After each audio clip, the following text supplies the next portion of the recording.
Okay, let's look at why you keep burning out. Now, there's no formulaic way to say this, but this is a major reason that I also would burn out, and the reason why I think a lot of people burn out is because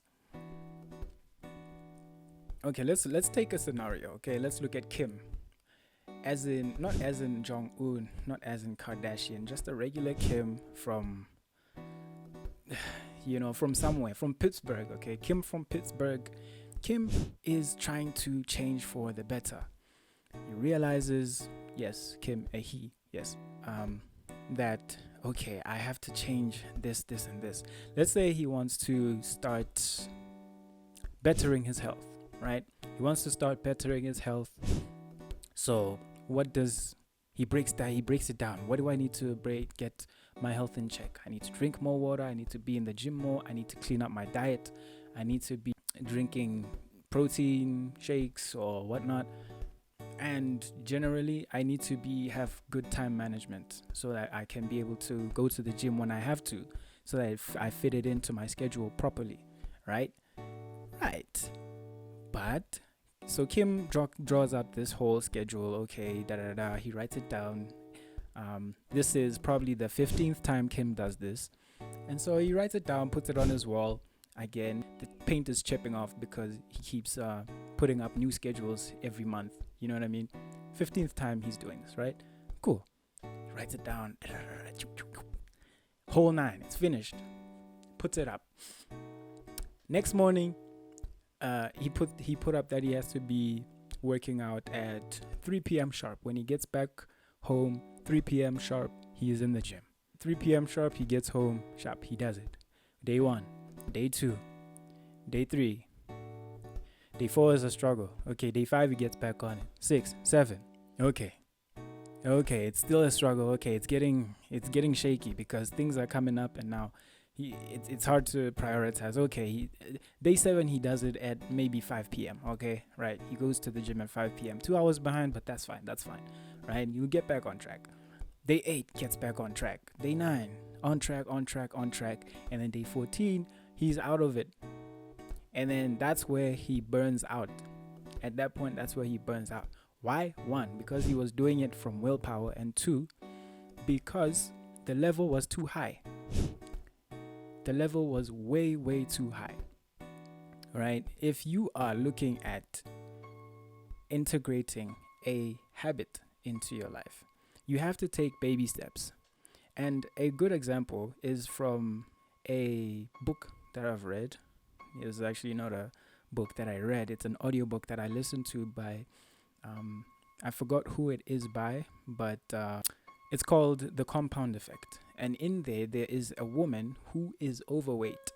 She wants to lose weight, right? Because her doctor told her, listen, you gotta tone it down, otherwise you're gonna have health complications, and should you have these health complications, you're already at risk for diabetes and all these other things, right? So if you do have any health complications, they're just going to be exacerbated by the fact that you weigh more than you should. Okay, so she looks for a personal trainer. And the personal trainer says, okay, we're going to have you run. And she's like, nah, look at me. Okay, sharp, you're overweight. Okay, cool. And so what the personal trainer decided to do is bring the level down to where she's at in terms of her fitness. Okay, so she brings it down. He says, okay, fine. You're not going to run off the bat. Okay, we'll work up to that. But step 0 now, you're going to be walking. Just take a walk around your neighborhood. Take a walk around, maybe around 2 blocks. Sharp. Every day, 30 minutes, take a walk around your blocks, right? Okay, sharp. She takes the walk. Every day, consistently, maybe around a month and a half. There's some weight that's fallen off because she's dialed in with the diet. She's dialed in with the walk, and she's not overwhelmed by, okay, I have to run. I am fat and now I have to run. She's walking. She's eating well. She's doing all these things nicely, and so the weight does melt off, but slowly. First, she starts being able to add more blocks into her walking routine. 2 blocks, 3 blocks, 4 blocks, 5 blocks, the entire neighborhood. And then at some point, she starts running towards the end of the walk. Okay, sharp. And then now she runs at the beginning of the walk. Okay.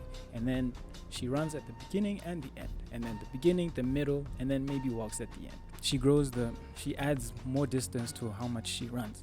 Over time, she eventually was able to run a marathon. That is the power of setting the level. And you have to take baby steps. Yes, I know you want to change. Yes, we know that you have been slacking, or maybe you haven't been slacking. Maybe things just weren't working out. But that's not a reason for you to then go from 0 to 100. And even if you do that, you're going to be wasting 2 weeks of your time. Why? Because you're going to crash, right? Let the level of difficulty match the level of your capability. And then soon as you're capable of more, increase the difficulty. Capable of more, increase the difficulty. Capable of more, increase the difficulty. Like that.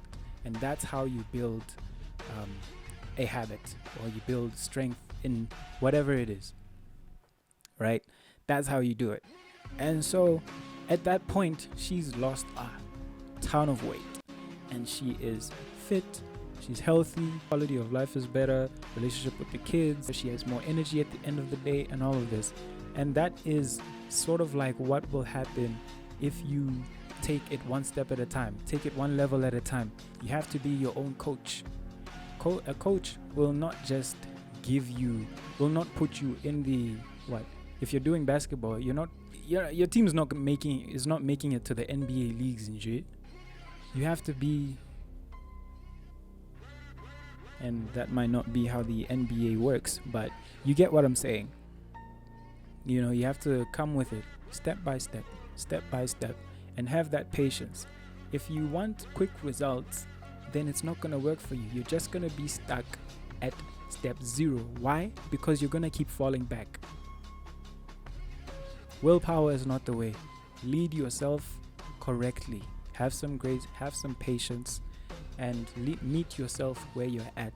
And that takes you have to humble yourself, because wanting to go from 0 to 100 is just ego, because you want it, and you want it now. So you have to really suspend your ego and look at what you're doing step by step, baby steps. I'm repeating myself. So if you like the video, if you like the video, slap that subscribe button, like it, leave a comment down below if this has helped you. It's just a friendly reminder, fam, because even I tend to do this at times, and I have been in a loop of falling off the horse and getting back up, and falling off the horse and getting back up, and falling off the horse and getting back up, all because I just wanted to have it. I wanted to like wake up and it just clicks, you know what I mean? But that's not how things work. You have to have that grace with yourself to allow yourself to be a beginner, allow yourself to be inexperienced. So I'll see you in the next one. Thank you for tuning in. As always, I appreciate it. And yeah. Okay, let's look at. Okay.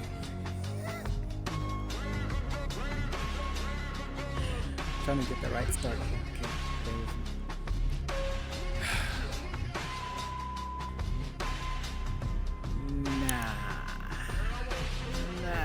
Listen. Don't do things from willpower. Do things at a level. Do things, meet your level. Let your level meet the level of difficulty. Let the level of difficulty meet your willpower. Let the level of difficulty match your willpower. You have to be humble with yourself. You have to be gracious. Humble with yourself. You have to humble yourself. You have to have some sort of grace. All right?